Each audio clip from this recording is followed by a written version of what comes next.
Chief minister Revanth Reddy ने आज Telangana state road transport corporation की जानिब से मुतारिफ करदा 100 नई बसों को झंडी दिखाकर इफ्तिताह किया। इस मौके पर खिताब करते हुए चीफ मिनिस्टर ने कहा कि अलायदा रियासत तेलंगाना की तहरीक में आरटीसी के मुलाजिमीन और वर्कर्स की जद्दोजहद नाकाबिले फरामोश थी।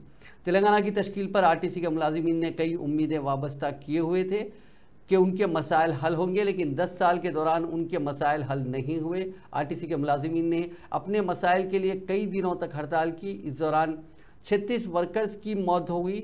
हड़ताल शुरू करने पर उस वक्त के चीफ मिनिस्टर ने मुलाजिमीन तंजीमों को ही ख़त्म कर दिया था। उन्होंने कहा कि कांग्रेस हुकूमत ने इख्तिदार में आने के 48 घंटों के अंदर ख़वातीन को मुफ्त सफ़र की सहूलत फराहम की है। उन्होंने आरटीसी के मुलाजिमीन के साथ मुनासिब इंसाफ करने का वादा किया। चीफ मिनिस्टर ने कहा कि पेशरफ हुकूमत ने जो बजट पेश किया था वो हक़ाइक़ पर मबनी नहीं था, लेकिन मौजूदा बजट हक़ाइक़ को पेश नज़र रखते हुए तैयार किया गया है।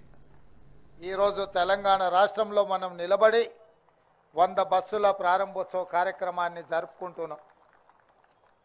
రాష్ట్రం వచ్చినాక మీ సమస్యలన్నీ పరిష్కారం అవుతాయని మీ కార్మిక సంఘాలను పిలిచి ఆనాటి ప్రభుత్వాలు చర్చలు జరిపి దీర్ఘకాలికంగా అపరిష్కృతంగా ఉన్న మీ సమస్యలు పరిష్కారం అవుతాయని మీరందరూ భావించినరు, మేము కూడా భావించినాం।